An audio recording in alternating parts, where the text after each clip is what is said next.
but it's crazy because as designers, and I feel like I get the vibe, we're quite similar, like we're very nitpicky, right? And you produce this work which you should be proud of, and publishers are happy, clients happy, even grandma's happy. But then you read it and you're like, oh Jesus, there's so many things you notice and stuff that I say to my wife, is anyone going to pick up on that little slight ledging, or leading or anything like that? No, Kieron, they won't. Hello and welcome to Creativity for Sale podcast, a show to help you start and grow your life-changing creative career and business. My name is Radim Malinic and creativity changed my life. You see, I believe creativity can change your life too. I even wrote a book about it and it inspired this podcast. I've set out to interview the world's most brilliant creatives, designers, writers, musicians, makers and marketeers about their life-changing experiences with creativity. If you ever wanted to know how people go from their humble beginnings to the pinnacle of their success, our conversation should provide you with an intimate look into triumphs, challenges, and untold stories behind their creative endeavors. We also discuss the highs and lows of creative careers and creative life. So, thank you for joining me on this exploration of passion, creativity, innovation, and the boundless potential within us all. Let creativity change your life. Are you ready?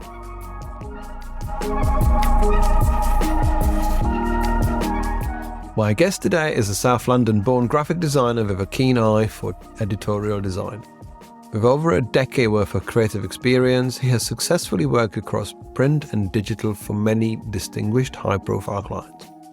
Away from his editorial work, he's also a D&AD judge, a keynote speaker, a host of Adobe Live, and a busy guest lecturer. So let's find out how he does it all. It's my pleasure to introduce Kieron Lewis. Hi Kieron, how are you doing? Welcome to the show. Thank you for having me. I'm all good. How are you, dude? Very excited to have you on. I'm especially excited to have a book, a designer, and an all-around creative on the show to geek out, at least for part of the show, about the amazing medium that books are. As you know, this show is about the myth or the fact or the truth that creativity changes our lives. And I want to know how creativity changed your life and what is your backstory for those that might not know you yet. We'll just lead into it. My name is Kieron Lewis. I'm a freelance graphic designer from South London, born and bred in Brixton. And if we're going to go back into sort of graduation days, I graduated 9 years ago. I studied in graphic design, marketing and branding. But in those early stages, it was very much advertising, and then did a lot of side projects parallel to my university career. And then over a period of time of meeting some nice people, working on some cool projects, I've made it a career into working on publications now. And that's what pays the bills and the things that I get up for in the mornings. Well, that's interesting. You say it pays the bills. Occasionally. So where did you study? Yeah, so I studied at Winchester School of Art. Did you? Oh, right. It's a very, very quaint town, almost Harry Potter kind of vibes in terms of the cathedrals. And it's a beautiful city, but very different to South London, Brixton, you can imagine, which is where I grew up. It must have been a cultural shock because I used to live in Southampton for a while and I used to go to Winchester and I was like, what do they sell here? Like, you get all these shops and it's just like the mulled wine. Yeah, like they sell rope and or like baskets. They're like, what people need? How did you find Winchester in terms of sort of inspiration? Personally, I've lived in Southampton and I was very much mesmerized by the music culture, by the club culture, whereas Winchester's not that known for vibrant music scene or drum and bass. How did you find it, especially coming from Brixton? Yeah, I love that you dropped in the drum and bass because I went to uni in Winchester, but I lived in Southampton too. And I used to work at a club called Audio, which it was called Rhino to begin with. I don't know if you ever know. And I'm massively into, I was, but not so much now, and drum and bass, dubstep. So I always feel living in Southampton, but going to uni in Winchester, I had the best of both worlds. So I also made that travel. I used to drive, so I drove in, which is quite lazy of me. It was only 15, 20 minutes down the road. So I was able to have that balance of Southampton and Winchester. And actually Southampton felt a little bit more, I guess it was home. I lived there for a bit as well, but it felt closest to Brixton in terms of it's a lot more mixture of people. It didn't feel much of a culture shock as if I was going into Winchester. But actually, the idea of embracing different cultures, it links into the work that I do now, weirdly enough. And even when I'm going back into, without going too off piece, when I was younger, 16, going to college, we moved from Brixton to Red Hill, which again, it's very, very different. It's not as diverse as well. So from a very young age, I've been able to adapt into getting to a space where I say I was the only person, the only black person there, and feeling comfortable in my skin and being confident to articulate and go into a space and feel I deserve to be here too. I learned from a young age to kind of channel that energy and apply it to 21-year-old me in Winchester. If that makes sense.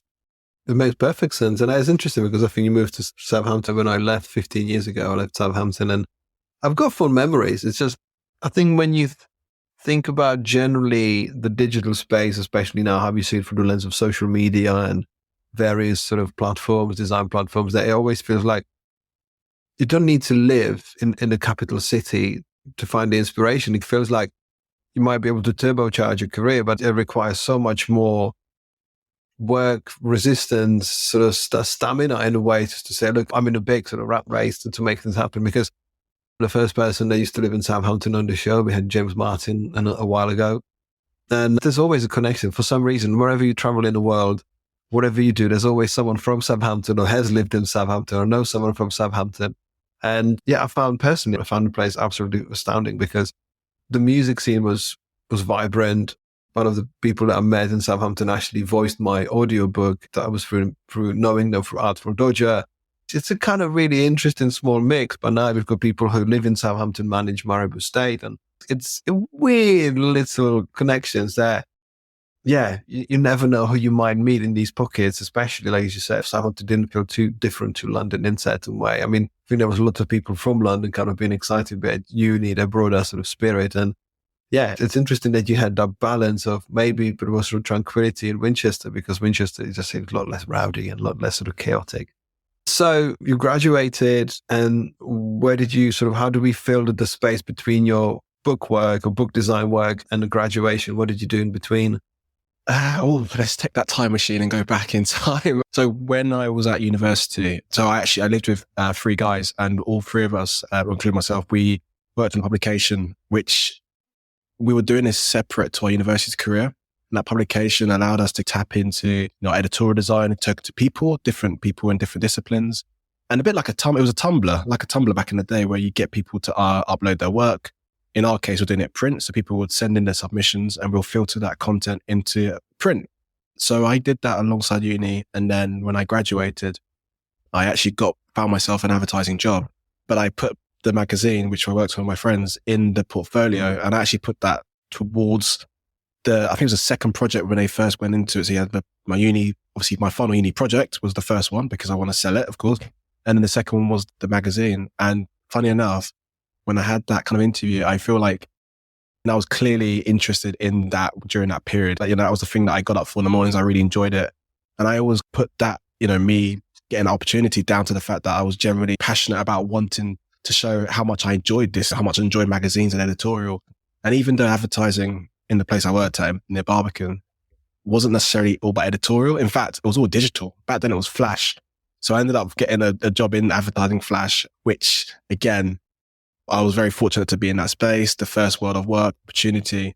But I kept on doing side projects. I kept on working with friends. I kept on doing the side hustles, always editorial. And I told myself eventually I would like to make this into a career, but it's so difficult because like most of the creative different spaces, I always feel unless you know someone or maybe, your dad's the editor or director or something in those spaces, when you're very fortunate, it's a very, very difficult space to crack, the publishing space. And organically, I met people on the way, had conversations, and then I've been able to make it into a career until now. There's always a link on this show that people go to somewhere by doing something out of hours, like starting something. You don't necessarily start with, I was employed for 10 years and this sort of brought me this sort of amazing career and grinding this quote here on the podcast to death, which is no risk, no story. Like you push yourself into, which technically at that time is comfort. Like with necessarily when you make these little things that actually excite you, as you said, you wake up for them in the morning, they excite you enough to do this up till 4:00 in the morning. And it's just like something that you're happy to pursue. And actually it's interesting that you got a job for what technically was a side project. And I know so many people and heard so many stories like how the little things that you do in your spare time then become the door openers, because it's as you quite rightfully say, like the publishing industry seems shut, is locked properly, like it just seems so antiquated. And being on the side as a publisher now, like the reason why I've started my own publishing company, because I didn't really want to wait if any door will open at any point in my life. So I was like, you know what, let's do it my way. And it's so nice to hear that that's how it was for you. What I want to know, because originally when I was very much at the beginning of my career, I struggled to navigate too much text. I was like more about the club culture and of the music. And when I had to do like from my first employment of like when I had to do like an 8-page, I was like, oh, that's too much copy. Because it feels like you need a swing, you need your time, and you need to sort of know how to work with your words. And especially if there's no sort of set templates or like a style guides for pages, you're like, what do we do here? So how did you come about like that sort of visual language? Literally, how did you manage to flow with the words and stuff? Like, is there particular inspirations that you have, or how was your start? How do you start? That's a good question. Where do we start? I always, before I jump on any design program, obviously InDesign is the thing that I wake up for the most in the mornings. I always just have my moleskin book. I'm drawing out, I'm scamping out ideas of how layouts could work. You mentioned 8 pages, and let's fast forward from uni into just before COVID. When I officially went freelance, the first sort of big book I actually did was a 300-page, which when you think of 300 pages, an InDesign doc, it's a continuous scroll because it's a very meaty project.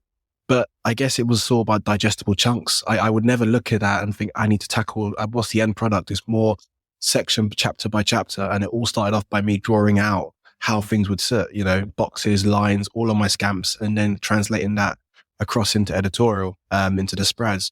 I like to get a feel for balance of imagery with typography as well. That's something that and it's tricky because depending on the amount of content the publishers or the authors want to really get across, you have to kind of be that gatekeeper to say, it's okay getting how many, thousands of words in a book, but is there ways we can break it up so that people can digest it? I like to read, but I wouldn't say I want to, I like imagery. I like graphics. I like things that's colorful. So yeah, shiny things. But I guess it's the idea of having to be digestible and see things from a perspective where if you want people to really digest what you're saying and take impact from it, then do it in a way that you're not bombarding them. And I guess my role now as an editorial designer is to use my skills and experience of working on books and put forward these opinions when I'm speaking to publishers and say, it's awesome that you approach, but maybe this could potentially be a way we could tackle this too. Obviously in a respectful way. And that comes with time because you have these big brands or brands that approach and whatnot. And there's ways of how you go about telling them, yeah, it's nice, but there's tactful ways of how you do it. And I think over time, I'm still learning, of course, but I've done a few projects now and hardback publications that I'm able to show what I really feel. I quite like when you said the first publication you did was 300 pages. Now, I always say, again, I think something I might have said on this podcast quite a few times before, but when you go from something which is almost minuscule in comparison to 300 pages, it feels like you're running a marathon without even having shoes, just like, oh my word, how do you do this? And my trick, I remember like doing my first 256-page book. I remember like getting the page module in InDesign, fill in the screen. So like the pages actually flow after one another so you can see most of the book, because it'd be nice to print out a flat plan or whatever. But when you think like in this scrappy way, like, yeah, we're still making it up.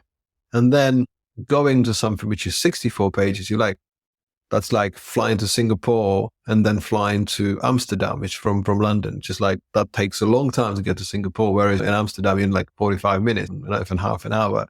And it just feels like then you can shorten, it feels like you build up an endurance.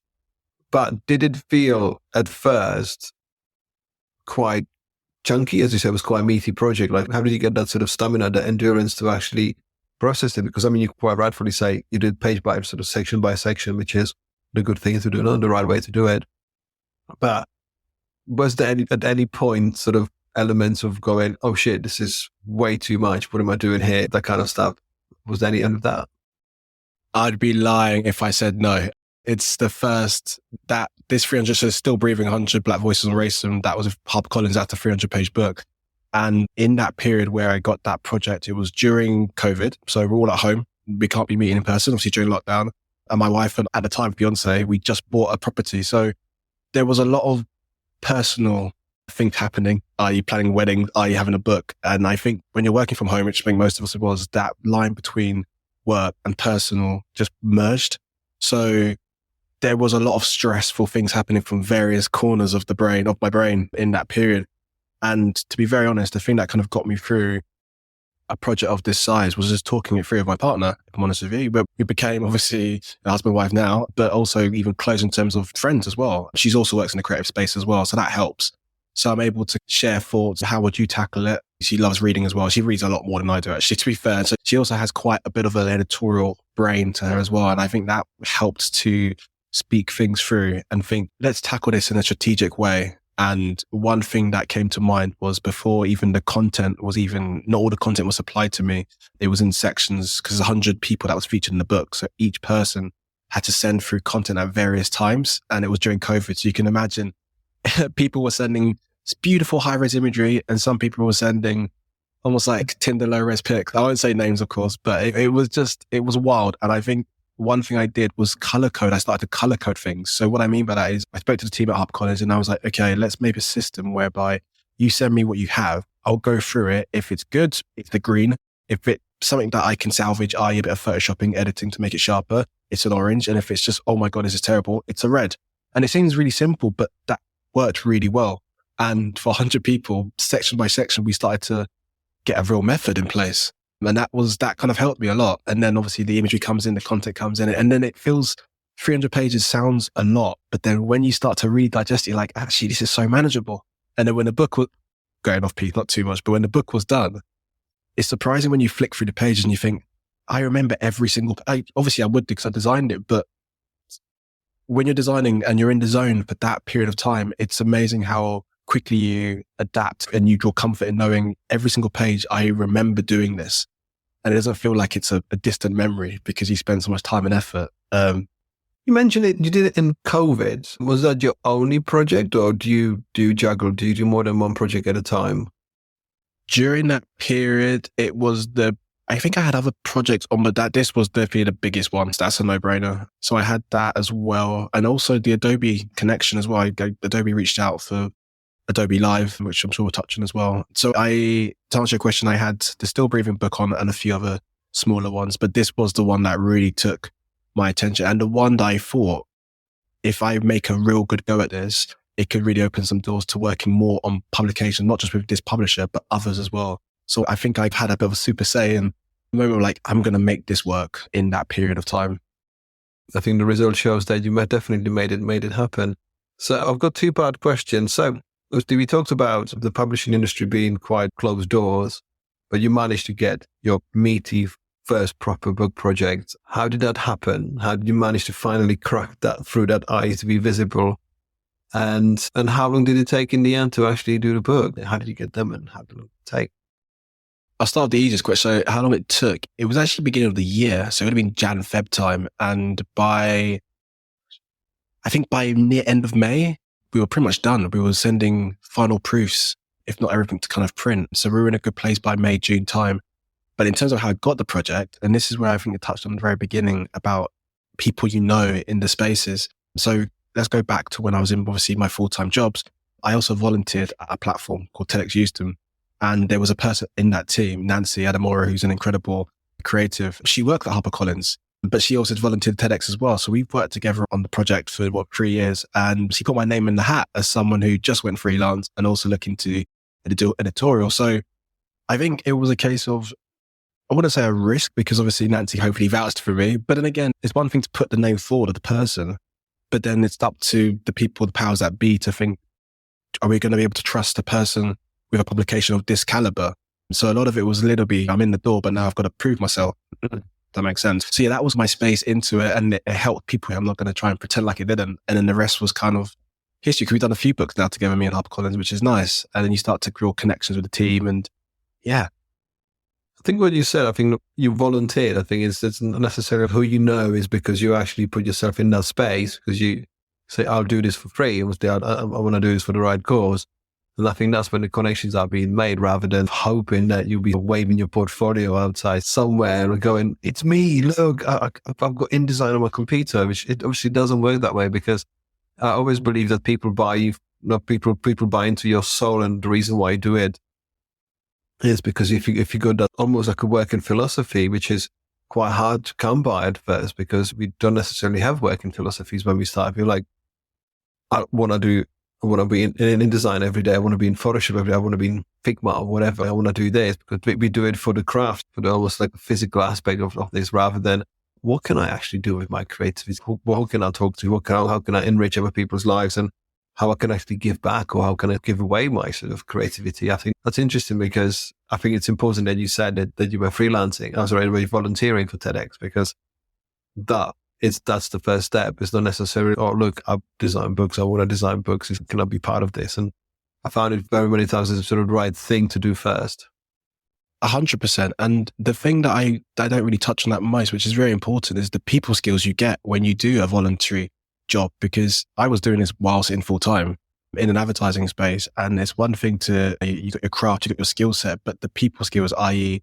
being able to articulate yourself well on your designs, or being able to work in a team-based environment. I feel like there was a lot of things I learned in terms of sharpening my people skills in the voluntary team, which I then applied it into my full-time space. And then you go into the freelance world where it's your own in your studio, and then you still have to use these skills to try and find potential clients. So it's a learning curve, not just with the skill sets, but also the people skills too.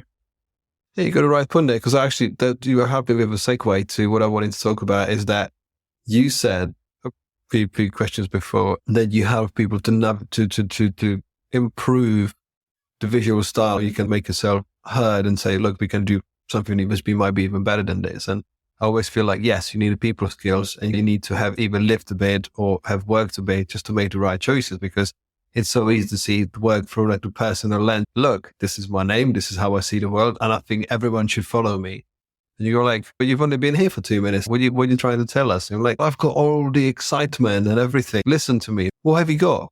I've got that choice. I'm like, we did that choice 20 years ago and it didn't work. Like, it's just like knowing how to listen to people and how to chip in with the right stuff, because it can be sometimes quite frustrating when people say, you're the creative one. Hey, what do you think? I'm like, again, I've been here for 2 minutes, even though I've been doing it for 20 years. I just need to know what's happening. It's just like dropping you in a maze and go, which direction? Because I build a maze doesn't mean only because I work on mazes. Hopefully that makes sense. But how would you say with the sort of creative compromise and creative conflict, how do you go from to getting a topic, getting concept, the idea of the content, like how does it go from that process to actually having those conversations about what the art direction could be? Like, what is your creative process and how does it go?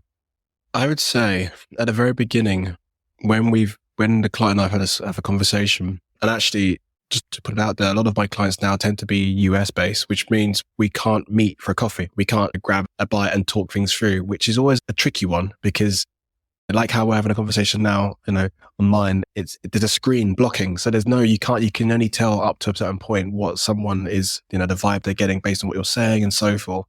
When I speak to a client and we try and go through what they want and what things we want to achieve, transparency, I always mention that from the very get-go. And that could be up to, down to the fact that if they suggest something which I could potentially do in the project, if it's not within my skill sets, I'm not going to pretend like I can do it. One, I don't want to make a fool of myself, and two, I don't want to waste the time of the individual. So I'm always very honest about that. I know what I can do in terms of my skill sets. I've got a lot of friends who can do other stuff, but I'm very honest when it comes to that. And I always say, and that can also be deadlines as well. Is it realistic?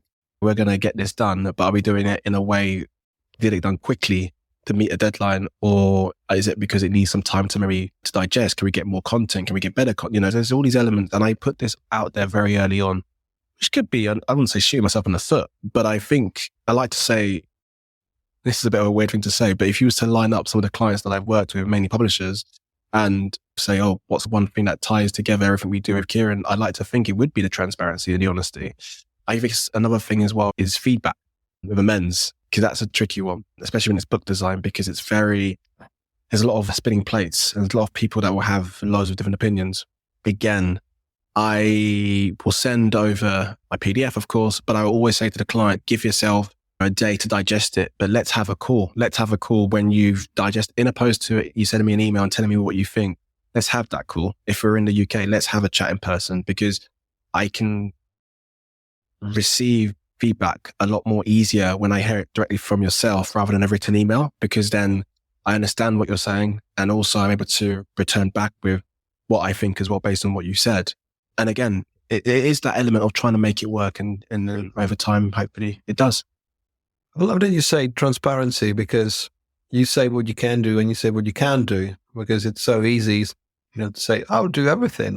Then you try to work it out. And we can definitely speak from experience where you take on briefs and you're like, you sit there sort of pretending you know everything, go home like, how the flip am I going to work out how to do this? And sometimes it's a good challenge, and sometimes you have to put your hand up like, hey, listen, I don't think it's the best fit. I think I could help you.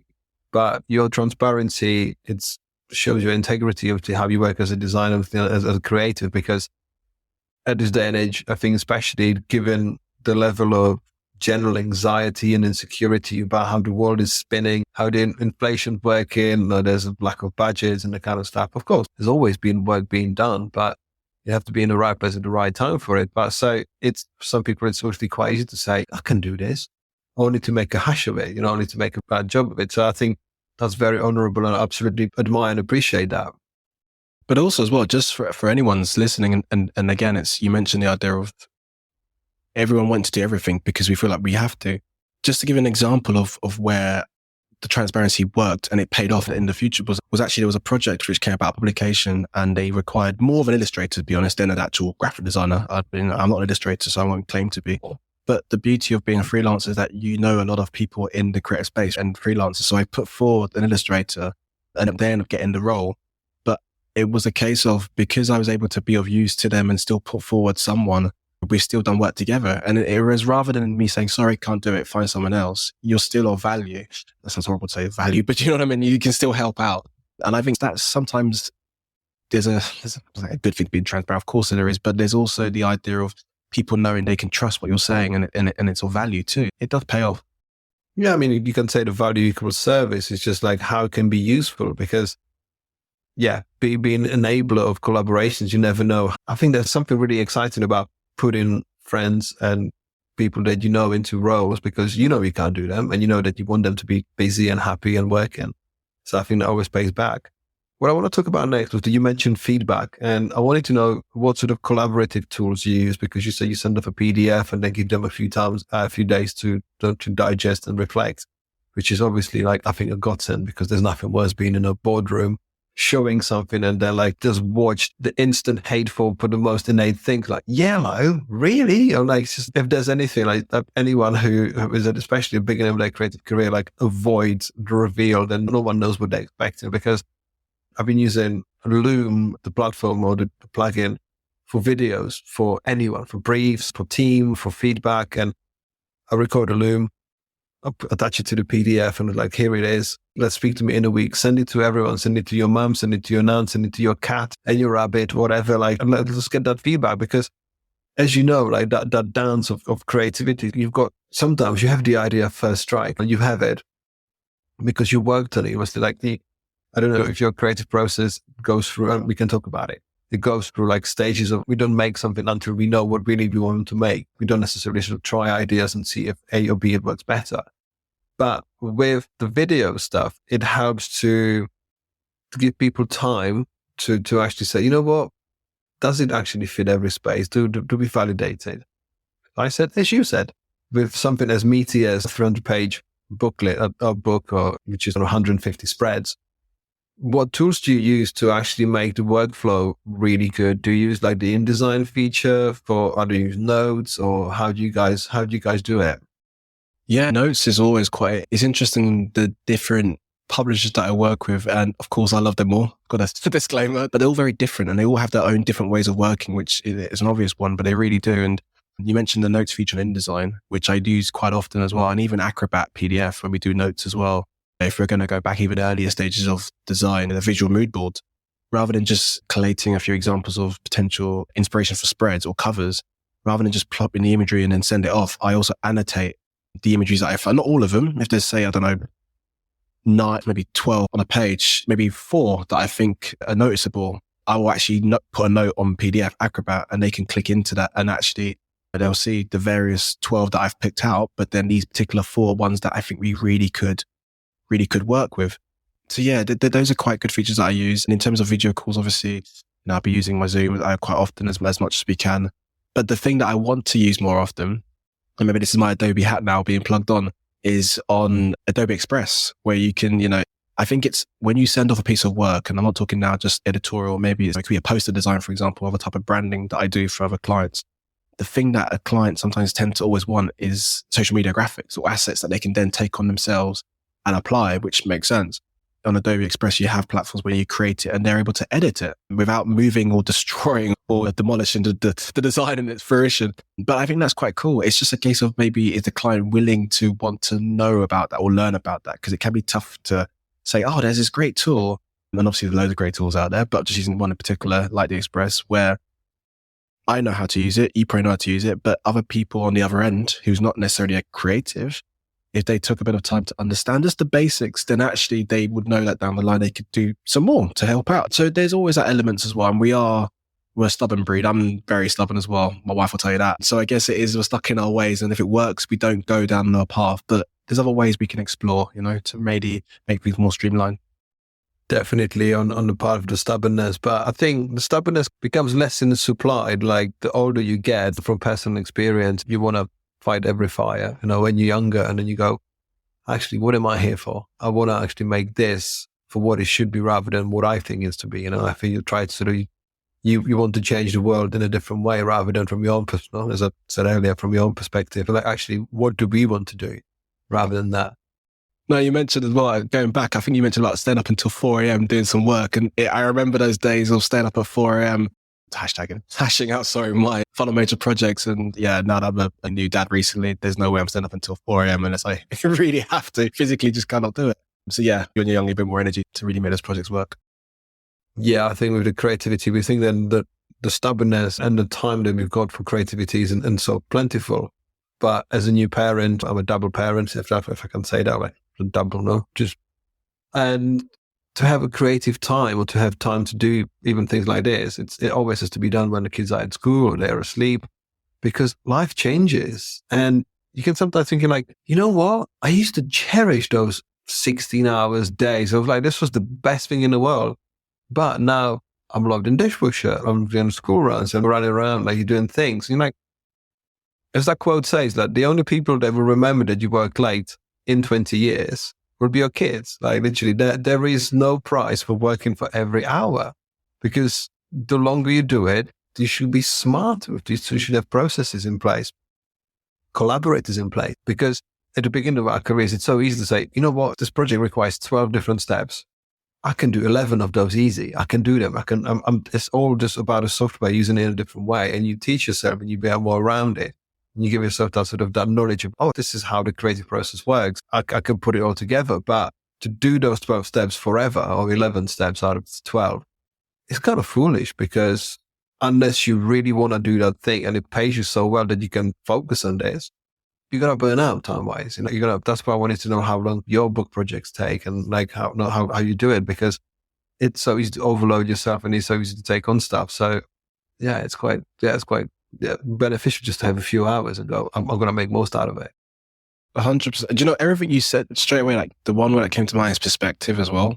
Because I think I'm 32, 33 in a month or so's time. And my brain, when I think back to a younger version of me and the idea of just being not too eager, but just maybe slightly impulsive or maybe not so much patience, there's an element of, and I'm not going to get into too much of a dad mode thing here, but it's the unknown where you have no other choice but just let things happen and embrace it. And that's just me talking simply of being a new dad.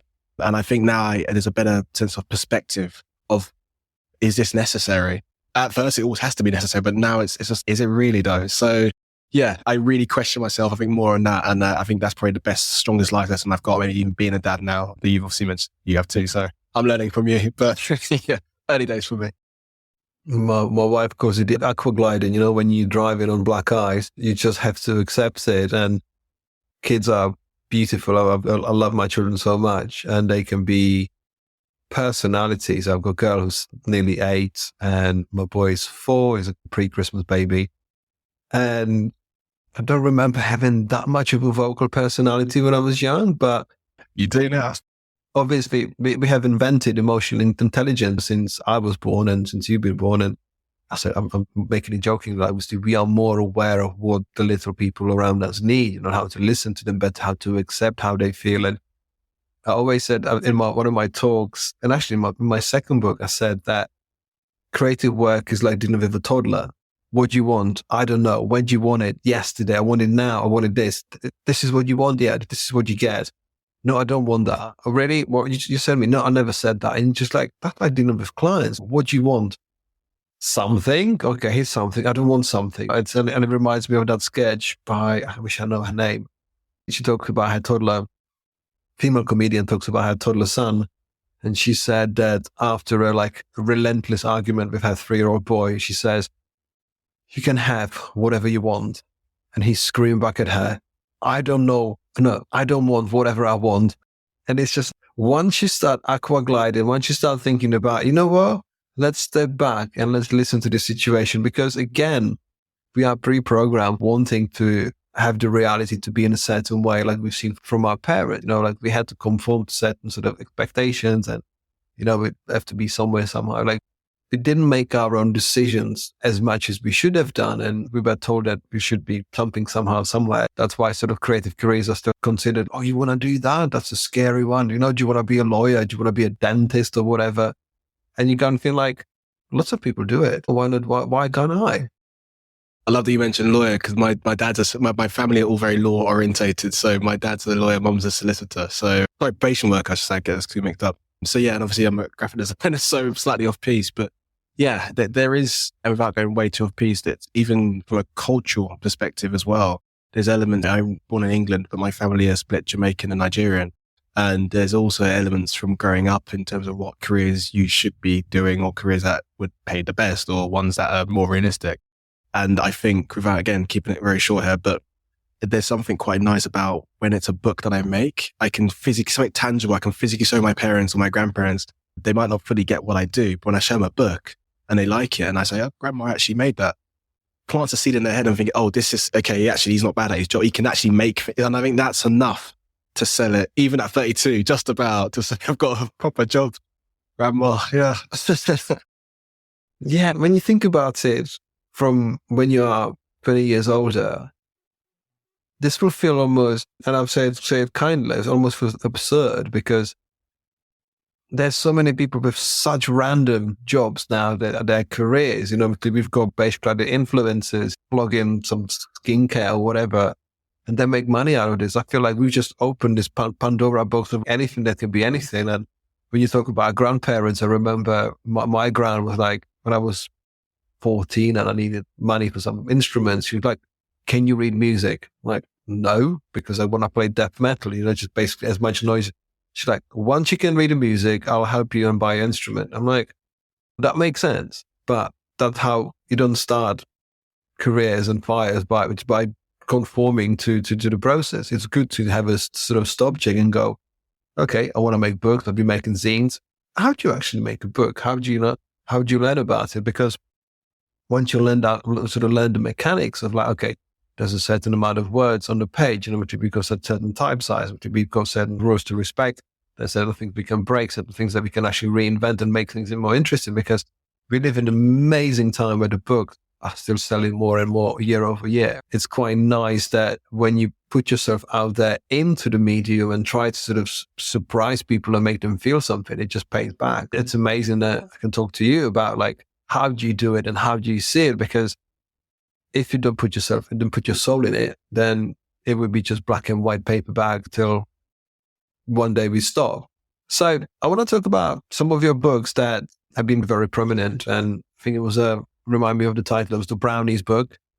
And there was the 100, which then we talked about the 100 book as well. So Brownies is the latest release. Is that right? That's the latest book, yes. So that came out, I'm getting this right now, in the UK in December, but in the US in November, slightly early. So the new Brownies book, it was a publication, the Brownies book, as I say, it was originally a magazine that was created back in the 1920s. And it was a publication, a magazine that would basically, it was titled Brownies Books, but for the children of the sun. So it would primarily feature young black children, I should say, and share stories and poetry or empowerment, basically, and to inspire. And then it was Charlie Palmer and Karina Brown, who the two authors, who basically worked with Chronicles Publications and myself, obviously, to basically reinvent the magazine into now this publication that we see today. And again, we've just got more for a modern day audience, and the book's full of poetry, essays, photographs, paintings, all about Black excellence and reflecting on joy and how we can be inspired by the different stories. And it's been cool. It's cool is probably a very light word to say, but it's had a lot of impact. I can see, not just in the UK, but a lot in the US, and they're based in the US. So obviously it would be, but the UK. And I think it was more seeing how people are responding to the stories and reading it and getting a copy. Because when you get the book, and I wish I had a copy to show you on screen, but you can see it on my website. It's a big book. It's a copybook kind of shape, and it's got a beautiful gold spine, slightly embossed, and it feels like something you want to just have and keep. I'm not just saying it to be biased, obviously. Maybe I am a bit, but there's an element to it that feels like you want to treasure it. And I've got a special connection to this, that, and obviously the Still Breathing, because Still Breathing is obviously the first book I made, but those two books I think are real standout ones I've made over the past few years. It means a lot, but most of the books I do, it always encompasses this idea of the community and working within the Black community itself in particular. So there's always an underlining theme with all the books that I tend to create. I want to talk about production budgets because, inflation's right.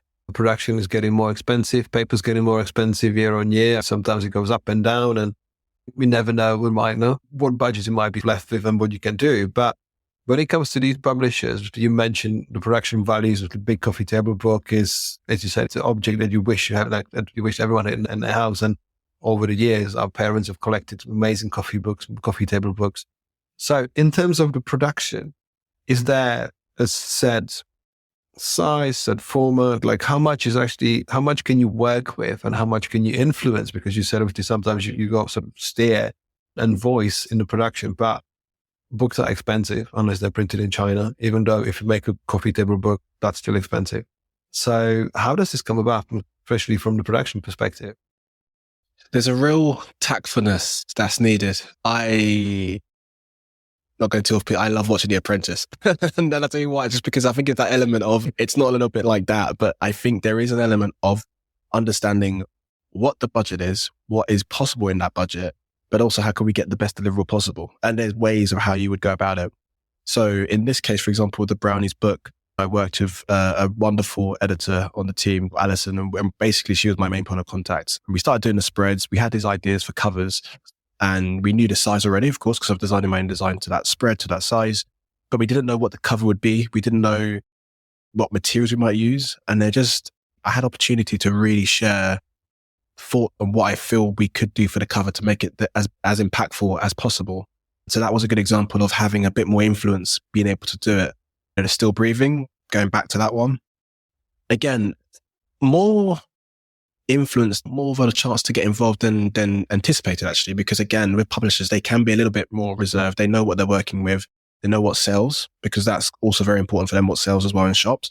So it can be a little bit cards close to the chest. But I've been fortunate that the publishers that I work with, they are quite open to the designs. And actually, I hope this isn't the right sort of ballpark, but I think credibility plays a role, because actually now I'm working with the V&A on a publication, which is coming out this year. And again, it's early days, very early days, but they've seen books I've made. They've seen what I can do from covers to interiors. And I think that credibility does carry weight into when we do explore what this might look like. I can really put and voice my opinion on how it could work, because he's obviously done it from previous projects. So that carries weight. I think you're creating a sort of creative trademark of a brand of creativity. Like obviously we all bring our personal signature and our personal thinking into the projects. And that's why we got famous, in speech marks, we got famous designers and famous creatives and people who have come to the forefront of the industry, just being known because they have brought their own unique blend of magic formula to this. I have to talk about, obviously we can't have a conversation about book design without talking about book covers, because sometimes you can have a fluke and things can fall into place straight away. And sometimes you can work on a cover for a year, just literally moving type by, not even I was going to say inch, but not even an inch. And from experience, I feel like I can write a book on cover design, just on nuances of who do you want to appeal to? How do you want to talk to people? Like what the cover needs to portray, and because it feels like there's certain styles for fiction and subgenres of fiction and non-fiction, and the smart thinking books that are usually white, and then there's orange ones and all that. And you kind of feel like we've got all this freedom to do, but then there's also preset expectations because of the categories and things in the similar series. So when it comes to, for example, the Brownies book, how many different variations, and obviously how many, because obviously you've got the stakeholder might be quite a few different stakeholders. So tell us about book covers. Book covers. Wow. A lot of the work that I do, it's 60 to 40, 60 doing when it's a book, it's cover and the inside usually, which is what I prefer. And then the 40 being just covers, which I feel is sometimes a bit of a disconnect, because if you want me to put a cover, that's fine. That's what it is. But I like to feel like it's like giving me a sandwich with just the bread. I like the feeling of what I'm really getting. And it's nice to see a thing through. With the Brownies book, it was a year project. So this was quite a long one. And that's also to gather content from the people that were submitting as well and waiting. And so that took a while as well. So I sent, quite a few cover options, but then obviously we try to refine them. And actually that's maybe second or third round of feedback when we're going through it. It's quite important that second or third, we're in a place where we're going down the right path. It's I won't say very easy, but after that second round of feedback, it's quite clear to me, are we on the right route? Because if we're not, then we'll just keep on going from feedback to feedback. So it's very important to have that discussion. If that's a half an hour discussion or 45-minute discussion, then it might be necessary. I want to know, how do you validate? Because obviously you mentioned you've got international clients, but you can't be in a room, you can't peg it up on the wall. And how do you validate it? Do you mock it up on Amazon thumbnails, or do you put it next to other books? Or do you have I spoke to Mike Schneid from Fast Company. He said he had a massive mural board where he just put everything in there. Like, because he said his wife would kill him if he put all the printouts. And he literally said like 100 different covers. So how do you validate it? It's like we're going back to the feedback. How do you validate the process, and what's the tools that you use for that? I do love a good mock-up in certain.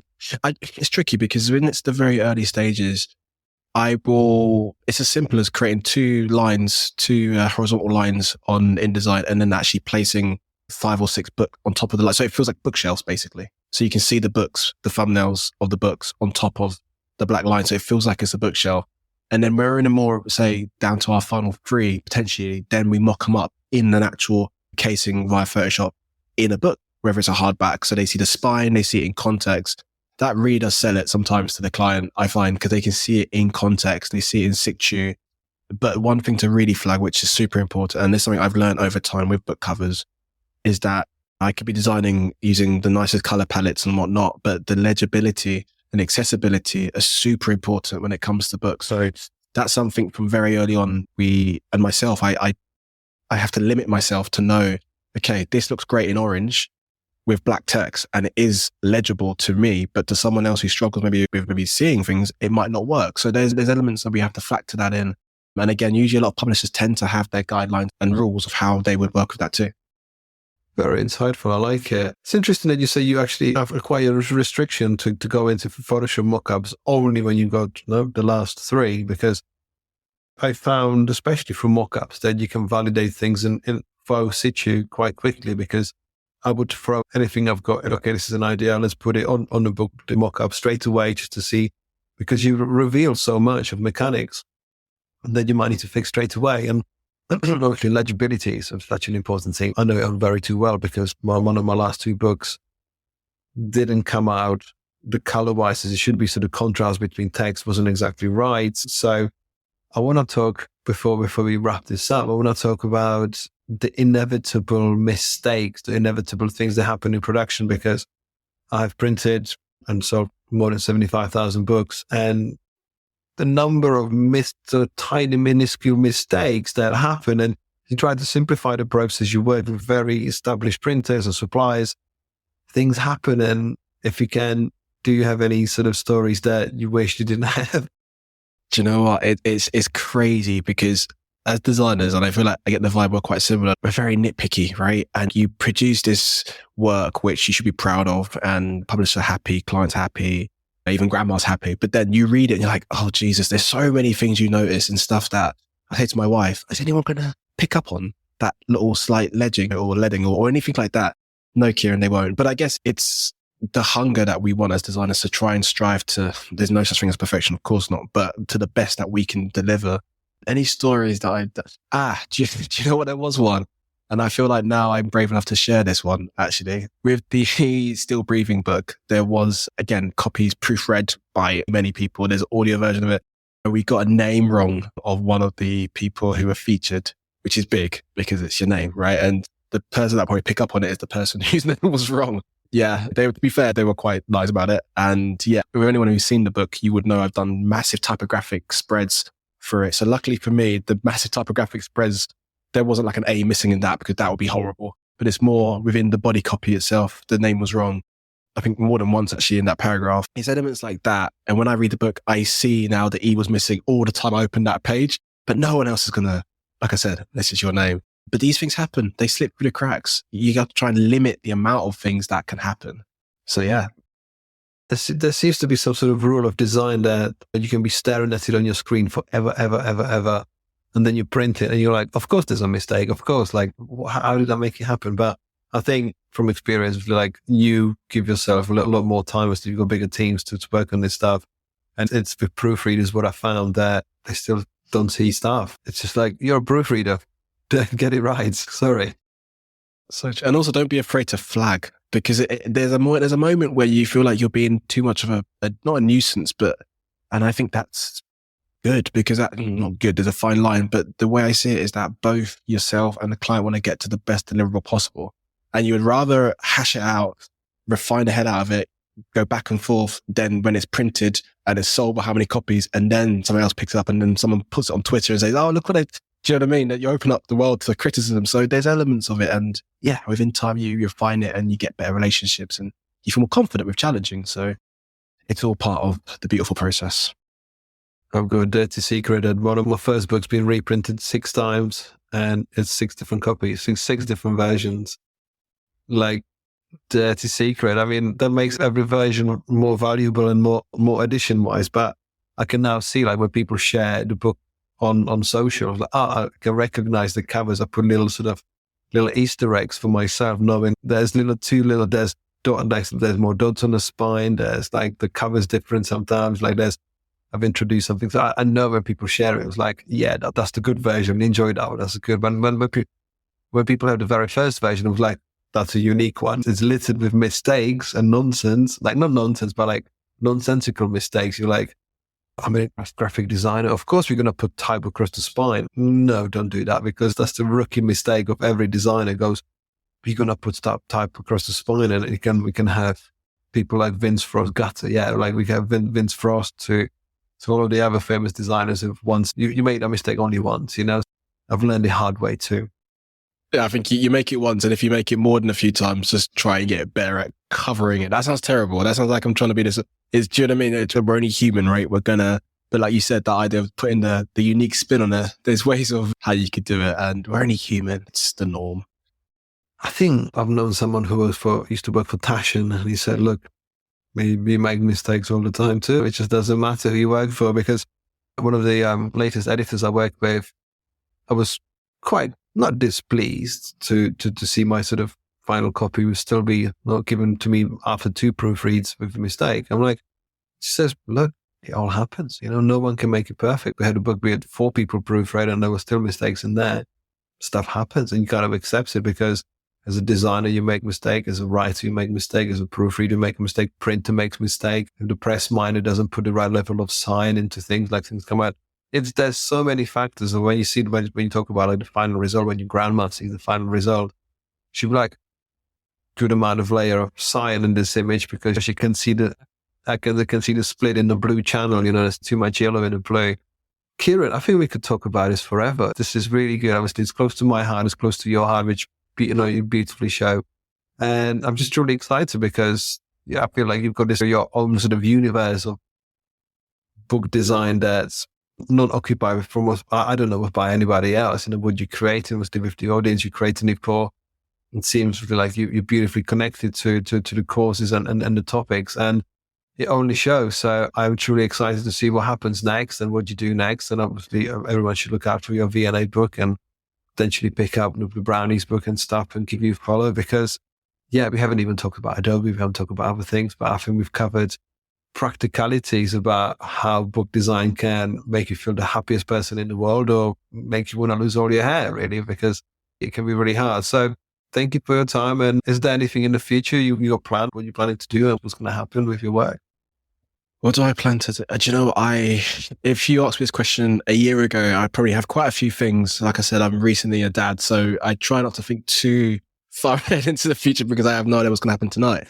But what I would say is this idea of being able to work on projects that resonates with my soul and publications that touches on the Black community and inspires in other communities as well. That's what I strive to do as much as possible. And coming on the platforms and podcasts like yourselves. And obviously it's nice to speak to yourself as well. I know we've met for the first time yesterday and whatnot. And it's nice to finally have a conversation with you. And hopefully people listening to this will be inspired and do their own thing. So thank you for having me. Thank you for coming on. And I think for anyone who's made it all this far, shouldn't really need a question like, how did you get into book design? Because I think we've covered your journey rather well. And honestly, it's all about a passion project. It's like what you do outside your working hours, what makes you get up in the morning, go, well, I'm going to do that. That's usually where the future lies, because you start that little thing, you get excited, and that universe will then pick up on that signal and make you grow it into something much bigger. So Kieron, yeah, as I said, pleasure having you on, and yeah, I'm sure we'll speak soon again. Nice one. Sounds good. Ciao.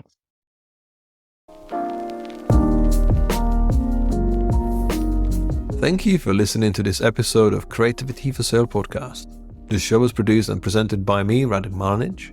Editing and audio production was masterfully done by Neil Mackay from 7 Million Bikes Podcasts. Theme music was written and produced by Robert Summerfield. If you enjoyed this episode and would like to support the podcast, please subscribe and leave a rating or review. To get your own action plan on how to start and grow a life-changing creative business, you can get a copy of Creativity for Sale book via the links in show notes. As always, keep those creative fires burning, and until next time, I'm Radim Marnic, your guide through this exploration of passion, creativity, innovation, and the boundless potential within us all.